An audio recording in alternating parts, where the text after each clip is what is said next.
That bowl of dirt is fizzing the second kitchen vinegar hits it, and before you spend $20 on a pH kit, I want you to see what that reaction can actually tell you.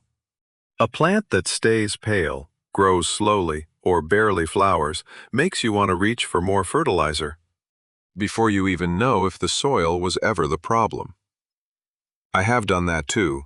So before you spend another dollar guessing, try these 6 free soil checks with things you already have around the house. They will not give you an exact lab-grade pH number. That is not the point. They tell you where to start, and the first clue is already bubbling in that bowl. Number 1, the vinegar test. 10 seconds, $0. You fed this bed everything the label told you to. Compost in spring, fertilizer on schedule, and the leaves are still that washed-out pale green that never quite turns dark. Watch what happens in the next 10 seconds. Pour a 1/4 cup of white vinegar over 2 tablespoons of dry soil from that same bed. Watch it for 10 seconds, nothing more. Hard fizzing, little bubbles racing up fast, means your soil is alkaline, pushing past a pH of 7 and probably closer to 7.5. No fizz doesn't mean you're in the clear, it just means you're testing the wrong direction, and there's a second test coming for that. Here's what's actually happening in that jar. Vinegar is acetic acid. Alkaline soil holds carbonate minerals, built up in there over years. The moment that acid touches those minerals, it tears into them, and gas breaks free right in your hand. Carbon dioxide, escaping fast. So use the fizz as a first clue, then confirm with the next test. I was reading a University of Florida Extension bulletin on this exact test one evening, and a line in it stopped me cold. Researchers there matched the number of vinegar drops it takes to trigger fizzing against actual lab-measured carbonate levels. The correlation held at 94%. That tells you your soil's carbonate load. It still does not hand you a lab pH number. A $20 kit from the garden aisle tells you the same basic thing. Slower, and with a color chart you still have to sit there and interpret yourself, comparing shades under a window light until you're guessing which one matches closest. That's a test that just saved you the price of a kit, and it took about as long as it took you to read this sentence. The first time I dealt with a bed like this, I didn't test anything.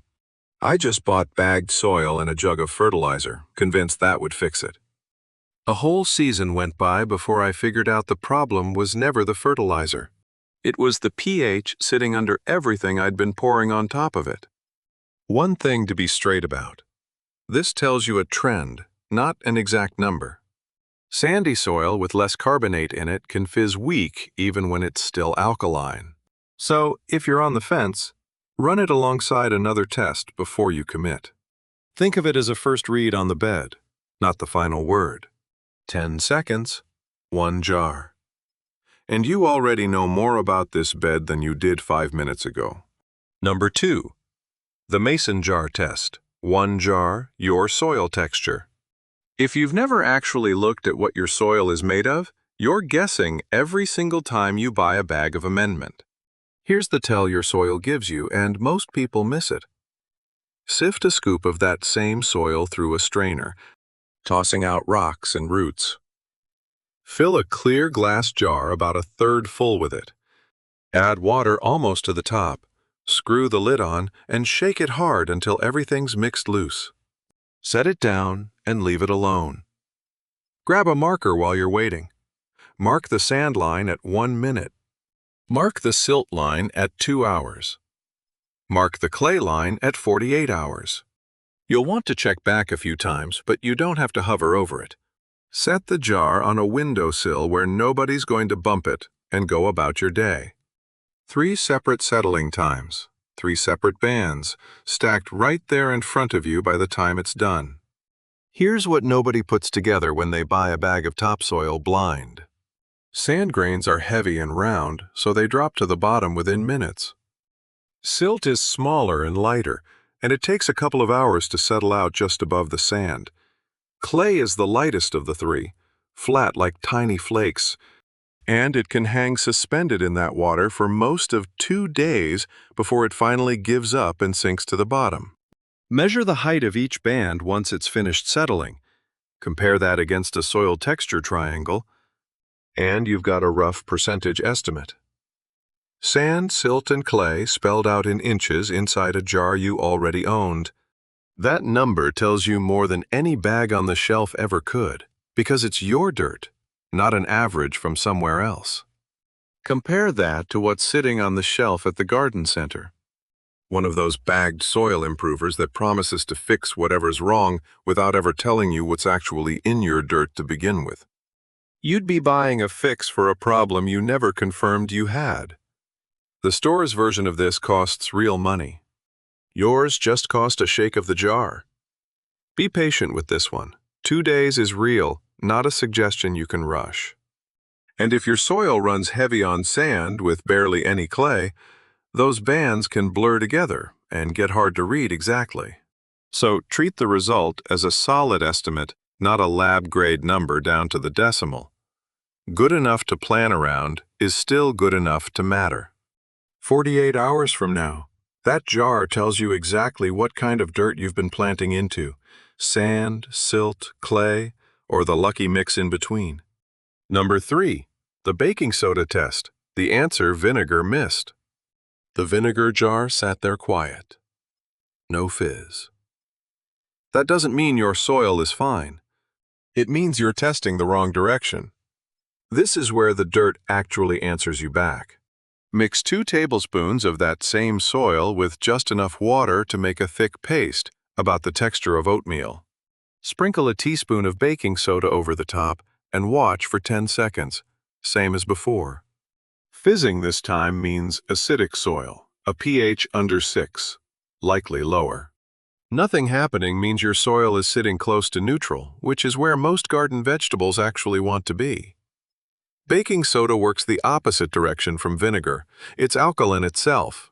And when it meets acidic soil, all that free acid in the dirt reacts with it and lets go of the same gas you saw before. Same bubbles, same carbon dioxide, just triggered from the other side this time. You're not running 2 different tests. You're running one test twice, from 2 directions, until the dirt gives you an answer either way. So note the direction, acid or alkaline, and move to the next check. That's the same question a mail-in lab charges real money to answer, mailer envelope and waiting period included. $0. And a direction to work with before that lab would have even opened your package. If neither jar fizzes, that's a good sign.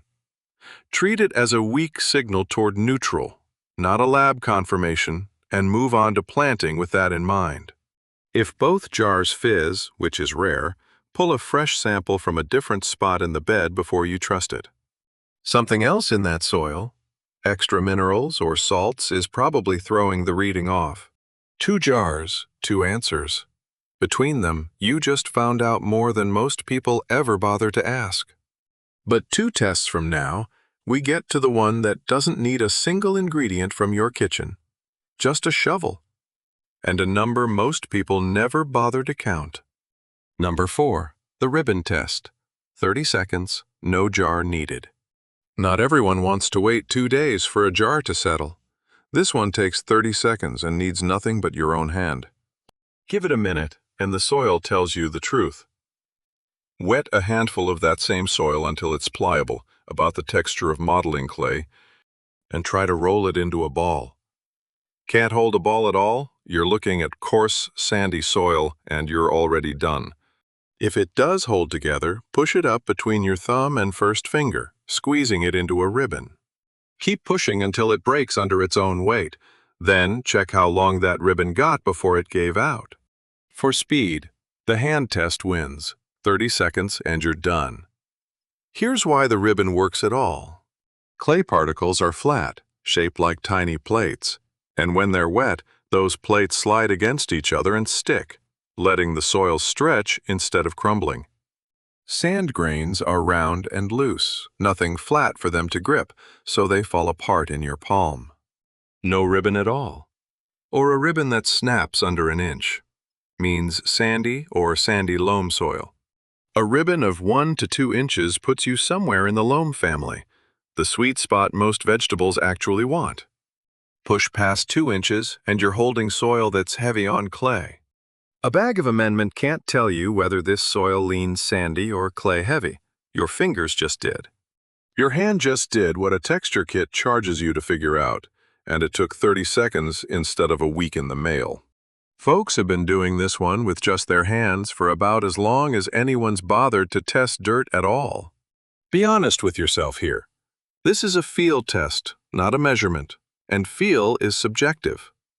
People new to it tend to blur the line between loam and clay loam, so treat this as a fast first read, not the final word. If you want more certainty, run it next to the jar test and let the two agree with each other. If it won't ribbon at all, you've got sand.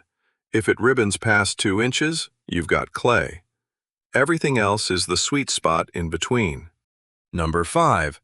The earthworm count test, a free read on soil life. Here's the one test that doesn't need a single ingredient from your kitchen. Just a shovel, and about 5 minutes you weren't planning on spending outside. You've probably walked past a patch of dirt that looked spotless. No bugs, no debris, nothing moving around in it. Some part of you filed that away as tidy, maybe even healthy, the way a clean garage feels like a well-kept one. That clean-looking patch might be the deadest soil in your whole yard. Nothing is moving in it because nothing can survive in it. Give your soil a minute here, because most people skip this test completely. Dig a block of soil about 12 inches by 12 inches by 12 inches, roughly the size of a milk crate. That's about 1 cubic foot. Do this when the ground's been damp for a few days, not in the middle of a dry spell, and pick a spot that actually represents the bed, not the one patch you babied all summer. Break the soil apart with your hands, sifting through it slowly, and count every worm you find as you go. Once you've got your number, put the dirt back where it came from and pat it down. Fewer than 5 worms in that block, and your soil's biological activity is running low. Could be a lack of organic matter. Could be chemicals, compaction, or just too dry to support much of anything. Somewhere between 5 and 10, you're in decent shape but not great. 10 or more and you're standing on soil that's genuinely alive, the kind that feeds itself. Worms need something to eat and somewhere to breathe. They feed on organic matter breaking down in the dirt, and they need enough oxygen and moisture down there to survive at all. Wherever worms can't make it, that tells you the soil is short on one of those two things, sometimes both. And worms don't just sit around eating, they tunnel constantly, which lets air punch down into ground that would otherwise stay sealed tight. They leave behind castings too, and those castings carry more nutrients than the dirt sitting right next to them. A worm moving through your soil is doing free labor you would otherwise be paying a bag of amendment to do. So count under similar moisture each time and watch that number as your baseline. If I could only run one test off this entire list, this is the one I'd pick. That colorful pH kit on the store shelf can't tell you any of that. It reads chemistry, not biology. $0 for a different kind of answer. And this one comes with proof you can hold in your hand. A gardener I know, been working the same quarter acre for 40 years now, has never once sent a soil sample to a lab in his life. No mailers, no waiting 2 weeks for results in the mail. He digs one shovelful, counts what's moving in his palm, and knows in under a minute whether that ground is carrying its weight or just sitting there. Don't run this test in the middle of a drought or a cold snap.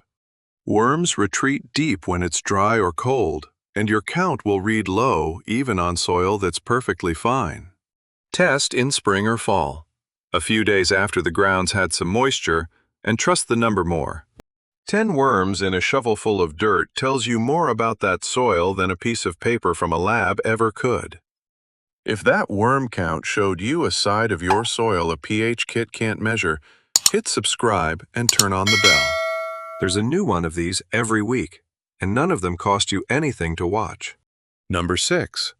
The smell and screwdriver test. 2 free clues, no kit. Last one. No jar, no chemistry, just your nose and whatever screwdriver you've got lying in a drawer.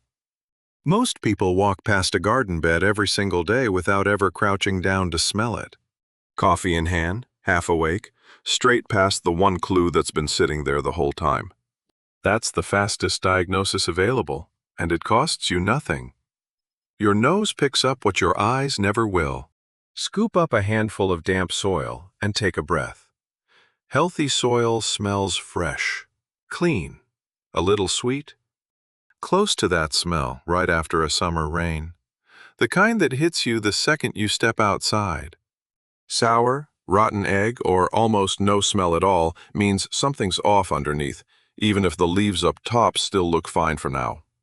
Now grab a screwdriver, or a long nail, or a stick, whatever's sitting in your drawer. Push it into the ground at a few different spots in that bed, using just your body weight, not a hammer.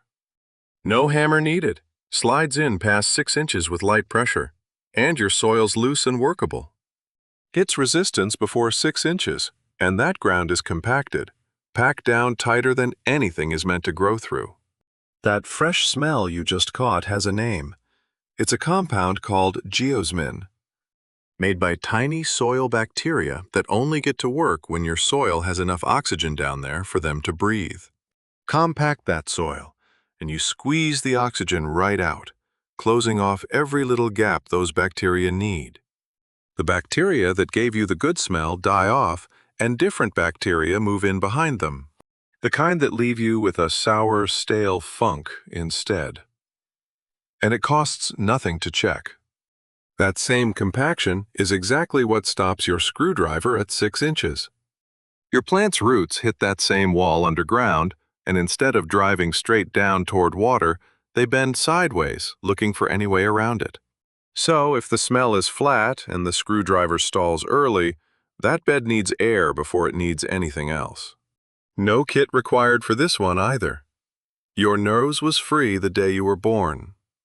Bone-dry soil won't smell like much either way, good or bad, so dampen a handful first before you trust your nose on it. Test the screwdriver at a few spots too, front bed and back bed both. Compaction can change completely within just a few feet, especially anywhere you or the dog walk the same path over and over. That's the cheapest test on this whole list, and I still catch myself forgetting to run it.